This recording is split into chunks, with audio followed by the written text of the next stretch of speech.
तो राज्यसभा में वक्फ संशोधन बिल पर चर्चा जारी है।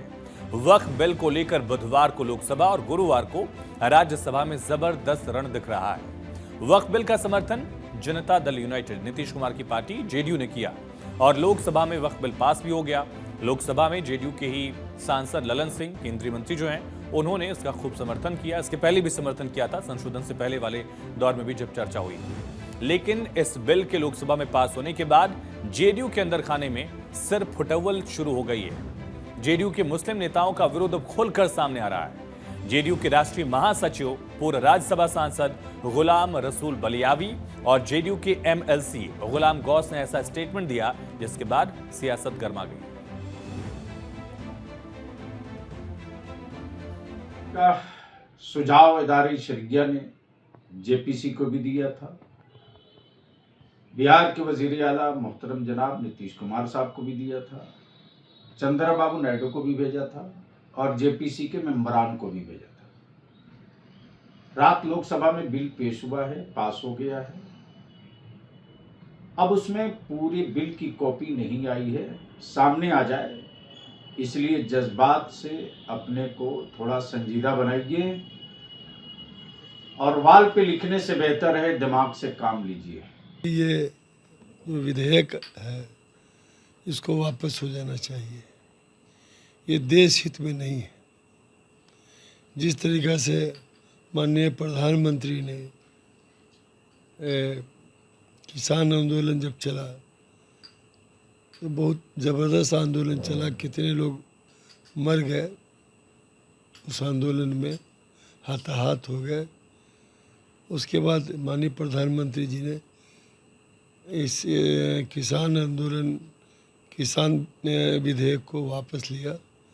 उसी तरह से ये वक्फ बिल को भी वापस लेना चाहिए। गुलाम रसूल बलियावी के इस बात के बाद जेडीयू बैकफुट पर आ गई। जेडीयू ने बिना वक्त गवाए बताया कि बलियावी का स्टेटमेंट पार्टी लाइन से अलग है। जेडीयू कह रही कि बिल से महिलाओं और पसमानदा मुसलमानों को फायदा होगा। जेडीयू का कहना कि कौन क्या बोल रहा है इससे फर्क नहीं पड़ता। वक्फ संशोधन बिल लोकसभा में पास हो चुका है। हमारी पार्टी ने भी इसको अपना समर्थन दिया है। व्यापक तरीके से इस पर चर्चा हुई और निश्चित रूप से जो गरीब तबके के मुसलमान हैं, जो पसमानदा मुसलमान हैं, बेवा हैं, मजलूम हैं, उनके हक में यह बिल है। वक्फ की संपत्ति की निगरानी बेहद ज़रूरी है ताकि इसका बेजा इस्तेमाल नहीं हो सके। पार्टी की आधिकारिक लाइन, पार्टी के राष्ट्रीय कार्यकारी अध्यक्ष आदरणीय संजय झा जी ने लोकसभा में पार्टी के नेता और केंद्रीय मंत्री आदरणीय ललन सिंह जी ने पहले ही स्पष्ट कर दी। अब इससे इतर कौन क्या बोलते हैं इसका कोई मतलब नहीं बनता है। कोई भी फैसला पार्टी सोच समझकर सबके हित में करती है। इस बीच जनता दल यूनाइटेड में भगदड़ की शुरुआत हो गई है। जेडीयू के नेता पार्टी को अलविदा कह रहे हैं। कई मुस्लिम नेताओं ने पार्टी स्टैंड पर नाराजगी जाहिर की। जेडीयू के नेता मोहम्मद कासिम ने पार्टी से इस्तीफा दे दिया। मोहम्मद कासिम विधानसभा चुनाव लड़ चुके हैं जेडीयू की तरफ से। जेडीयू से कई बड़े मुस्लिम चेहरे पार्टी छोड़ सकते हैं। जेडीयू के मुस्लिम नेताओं पर मुस्लिम संगठनों का दबाव बढ़ने लगा है। मुस्लिम संगठन और समाज की तरफ से इसका दबाव देखा जा रहा है। बिहार में इसी साल चुनाव है और चुनाव को लेकर सभी पार्टियां सियासी चौसर पर अपनी कोटियां फिट कर रही हैं। ऐसे में गुलाम रसूल बलियावी का स्टेटमेंट, जिसे आरजेडी ने लपक लिया और तेजस्वी यादव ने कहा जिन लोगों ने बिल का समर्थन किया है इस बार जनता उनको मुंहतोड़ जवाब देगी। जबकि बीजेपी का कहना है कि वक्फ बिल पास होने के बाद कई नेताओं की बोलती बंद हो जाएगी। दोनों सदनों में हम लोगों ने कड़ा विरोध किया है इस बिल का, लेकिन कुछ जो सेकुलर पार्टियां और जो अपने आप को सेकुलर नेता जो कहते थे, उनका कहीं ना कहीं पर्दाफाश जो है हुआ है। हम लोग जो है इसकी लड़ाई जो है, अपनी विचारधारा की लड़ाई हमेशा लड़ते रहे हैं और इस बार जिन लोगों ने बिल का समर्थन किया है उसको बिहार की जनता जो है मुंहतोड़ जवाब देगी। दरअसल मसला यह है कि गुलाम गौस जैसे नेताओं की दलाली और दुकानदारी बंद हो जाएगी वक्फ संशोधित बिल से। ये लोग जो वक्फ की ज़मीनों पर गरीबों की ज़मीनों को छीन कर कब्जा जमा कर उसकी दलाली और दुकानदारी करते थे, वह बंद हो जाने वाला है। और मुझे तो लगता है गुलाम गौस की का शरीर भले जदयू में है लेकिन उनकी आत्मा कहीं और भटक रही है। ऐसे नेताओं के बयानबाजी पर ध्यान देने की कतई जरूरत नहीं है। वक्फ बिल निश्चित रूप से पिछड़े पसमानदा मुसलमानों को सशक्त करने वाला होगा और सही मायने में देश में धर्मनिरपेक्षता को स्थापित करने वाला यह बिल है।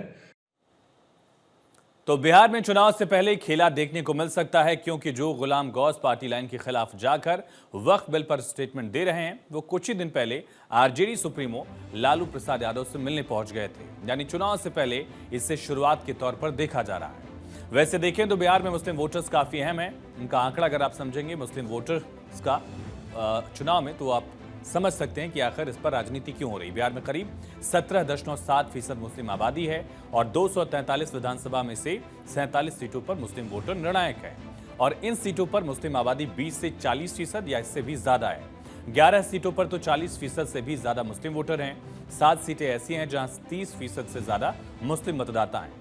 29 विधानसभा सीटों पर 20 से 30% के बीच मुस्लिम वोटर हैं, यानी कि लगभग 43 सीटें ऐसी हैं जहां मुस्लिम वोटर सीधे सीधे प्रभाव डालता है। जिस मुस्लिम वोट बैंक के सहारे लालू कभी राज करते थे, उसी वोट बैंक ने नीतीश कुमार ने उस वोट बैंक में, उस मुस्लिम वोट में सेंधमारी की। सत्ता में आए नीतीश कुमार ने मुसलमानों के लिए कई सारे काम किए, ऐसा उनकी पार्टी दावा करती रही है। इसमें बड़ी उपलब्धियां गिनाई जाती हैं तालीमी मरकज का गठन करने का लेकर, कब्रिस्तानों की घेराबंदी को लेकर और मुस्लिम छात्राओं के लिए हुनर कार्यक्रम को लेकर।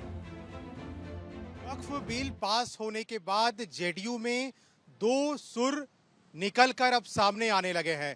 दरअसल जेडीयू के राष्ट्रीय महासचिव और पूर्व राज्यसभा सांसद गुलाम रसूल बलियावी ने इस बिल का पूरी तरह विरोध कर दिया है, तो वहीं जेडीयू के एक एमएलसी गुलाम गौस ने भी इस बिल को असंवैधानिक बिल बताते हुए इसका विरोध कर दिया। तो वहीं जनता दल यूनाइटेड के कार्यकारी अध्यक्ष संजय झा के अनुसार यह बिल बिल्कुल देश हित में है, गरीबों मुसलमानों के हित में है, इसलिए यह बिल का जेडीयू समर्थन कर रही है। हालांकि ये देखना होगा कि बिहार में इस साल विधानसभा का चुनाव होना है, लेकिन उसके ठीक पहले जेडीयू में दो सुर सामने आने लगे हैं।